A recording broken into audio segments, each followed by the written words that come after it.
Here is the most cursed situation from my entire life. How I gave a eulogy at the wrong funeral. We're going to start with one of the most humiliating things I've ever done. When one tiny navigational mistake turned a quiet afternoon into a complete disaster that I am now legally trapped inside. So it's March 17th, 2021. I'm in some random funeral home on the north side of town. My dad's old work buddy passed away, and I'm supposed to pay respects, shake some hands, sit quietly for 30 minutes, and leave. That was the plan. Simple, respectful, low risk. But see, this funeral home has two chapels, Chapel A and Chapel B, both running services at the exact same time. Both for guys with the last name Martinez. And bro, I did not check the program at the door. I walked into Chapel B, saw a decent crowd, figured this was the right place, and slid into an empty pew, all the way in the back. My strategy was flawless. Sit in the back, stay invisible, and when it's over, just drift out like I was never there. But things begin to sour almost immediately, because about 5 minutes in, more people start filling in behind me. A whole extended family, aunts, uncles, kids in little suits. They box me in completely. Now I'm in the middle of a full row with no clean exit. And that's when I glanced down at the program someone left on the pew. The deceased's name is Richard Allen Martinez. My dad's buddy was named Robert. Richard, Robert. Two different people. Two different funerals. Same last name. Same building. Same time slot. And I'm in the wrong one. Now, a normal person would have panicked, stood up, whispered an excuse, and just walked out. But I made a choice in that moment that would haunt me for the rest of my life. I looked at the family around me. I looked at the officiant up front. I looked at the crying woman in the front row, who I'm assuming is the widow. And I thought to myself, if I leave now, everyone's going to notice.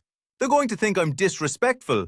They're going to think I didn't care about Richard, even though I have never met Richard, even though Richard and I have zero history. So I stayed. I stayed because I was too embarrassed to leave. And that decision is the thing that ultimately ruins my entire week. The service goes on. It's emotional. People are crying. There's a slideshow with photos of Richard holding fish, Richard at barbecues, Richard wearing a hat that says, "World's okayest grandpa." And I'm sitting there, pretending I know this man, nodding, doing the thoughtful face, internally screaming. Then the officiant, this older guy in a grey suit, finishes his prepared remarks and says the worst possible sentence. If anyone would like to come forward and share a memory of Richard, now is the time. Silence. Absolute silence. Nobody moves. The widow is staring at her hands. A couple people shift in their seats. The officiant waits. 10 seconds. 15 seconds. The silence is so heavy, it's starting to feel like a failure. Like Richard's whole life is being dishonored because nobody has the guts to stand up. And I don't know what happened to my brain in that moment, but I felt this weird social pressure building. Like the room needed someone to break the tension. Like I was somehow responsible. So I stood up. Bro, I stood up. The family next to me has to scoot out so I can get to the aisle. The officiant sees me coming and his face lights up like I'm doing something noble. I walk to the front. I turn around.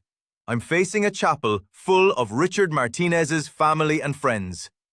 And I have nothing. No memories, no stories, no idea what this man was like. But I opened my mouth anyway. I said, I didn't know Richard as long as some of you, but I'll never forget the time he helped me when I really needed it. Which is the most generic opening line ever, but it bought me a few seconds. I kept going. I said, I was going through a rough patch. I won't get into all of it, but I was stuck. And Richard, being the kind of guy he was, didn't just offer advice. He sat with me. He listened. He didn't try to fix everything. He just made me feel like I wasn't alone. And then he said something I'll never forget. He said, "You're going to be fine. You just need to give yourself permission to start over." I paused. I let that hang in the air. And bro, the widow started crying harder. The guy next to her put his arm around her. Someone in the third row whispered, "That's exactly what he would say." I kept going. I added a little laugh and said, "And then he made some joke I can't repeat in here." because that's just who he was. A few people smiled, a couple laughed. The officiant nodded like I nailed it. I wrapped it up. I said, Richard didn't just light up a room, he made you feel like you mattered, and I'm really grateful I got to know him. Then I walked back to my seat. The family let me back into the row. An older woman grabbed my hand and squeezed it. She whispered, "Thank you. That was beautiful." And I sat down feeling like I just committed some kind of emotional crime. But it wasn't over, because after the service, people started coming up to me. The widow hugged me. She said, "I didn't realize Richard had touched so many lives." A younger guy, maybe Richard's son, shook my hand and said, "That story about starting over, that's exactly how he thought. My brother would have loved that you shared that." I nodded. I said something like, "He was a good man." And I started inching toward the exit. But then the son said, "Hey, we're a little short on pallbearers. A couple of Richard's buddies couldn't make it because of health stuff. Would you be willing to help us out?" Now I'm standing in a funeral home lobby. I just lied to an entire family. I made a widow cry with a fabricated story, and now this guy is asking me to carry his father's casket to the grave. Every part of my brain was screaming, "Say no, confess, apologize, run." But instead, I heard myself say, "Yeah, of course, I'd be honored." Bro, what is wrong with me? So now I'm a pallbearer. They give me a pair of white cotton gloves. The funeral director lines us up by height. I'm on the left side, second from the front. The guy next to me introduces himself as Richard's brother.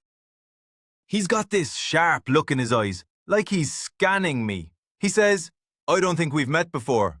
"How'd you know Richard?" I panicked and said, "Through a mutual friend. We crossed paths a few times." He paused. He said, "Which friend?" I said, "Robert." He nodded slowly, but he didn't look convinced. Now we're outside. The casket is polished wood. It's heavy, way heavier than I expected.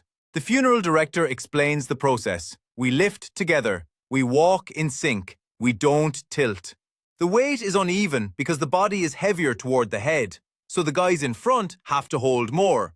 We practice the lift inside the chapel. The director counts. 1, 2, 3, lift. The casket comes up. My shoulder takes the weight. It's probably 350 pounds total, split between 6 of us. We start walking, slow, steady, out the side door and toward the hearse. But the ground outside is uneven. There's a little slope. My foot catches on a seam in the pavement and I stumble.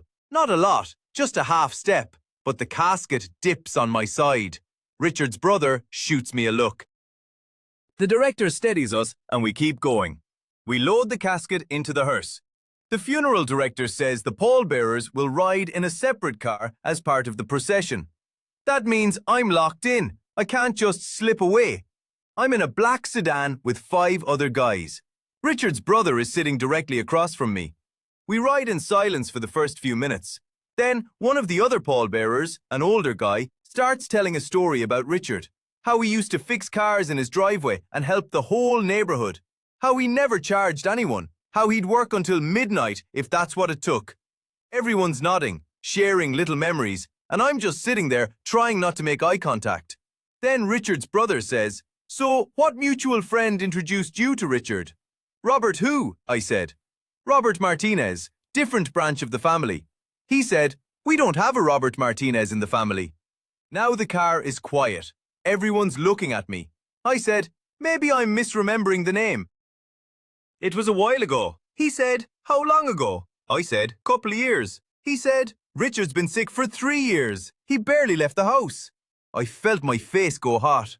I said, "Then it must have been before that." He didn't say anything. He just stared at me. We arrived at the cemetery. We got out. We lifted the casket again. This time, we're walking on grass. It's soft, uneven. My dress shoes are sinking slightly with every step. The casket is wobbling. I'm trying to match everyone's rhythm, but I'm a half second off. Richard's brother is right next to me, and I can feel him watching. We get to the gravesite. There's a mechanical lift already set up. We place the casket on the straps. The funeral director thanks us. We step back. The family gathers around. The officiant says a final prayer, and then Richard's brother walks up to me. He says, "I don't know who you are, but I know you didn't know my brother." I froze. I said, "I'm sorry." He said, "You got up there and told a story that made my mother cry." "You made her believe you cared about him. Why would you do that?" I didn't have an answer. I just said, "I made a mistake. I walked into the wrong chapel, and then I was too embarrassed to leave." And it just kept getting worse. He stared at me for a long time. Then he said, "You're lucky my mum didn't hear this." He walked away. I stood there by myself while the family said their goodbyes. I didn't go back to the car. I just walked across the cemetery to the parking lot and called a ride. The whole drive home, I kept replaying the widow's face when I told that fake story. How real her tears were, how much comfort she took from a lie. And now, somewhere in that family's memory of Richard's funeral, there's a story about a stranger who stood up and said something beautiful. A story that never happened, a moment I stole. And bro, I have no idea if Richard's brother told anyone. I have no idea if they looked me up later. I signed the guest book with my real name like an idiot, so they have a paper trail, but I never heard from them again. And honestly, I don't know what's worse. The fact that I lied to a grieving family, or the fact that they believed me so easily that I almost got away with it. All because I was too scared to stand up and walk out of the wrong chapel. One tiny decision, 10 seconds of cowardice, and now I've carried a stranger's casket to his grave and delivered a eulogy for a man I never met. Bro just could not let myself take the L and leave.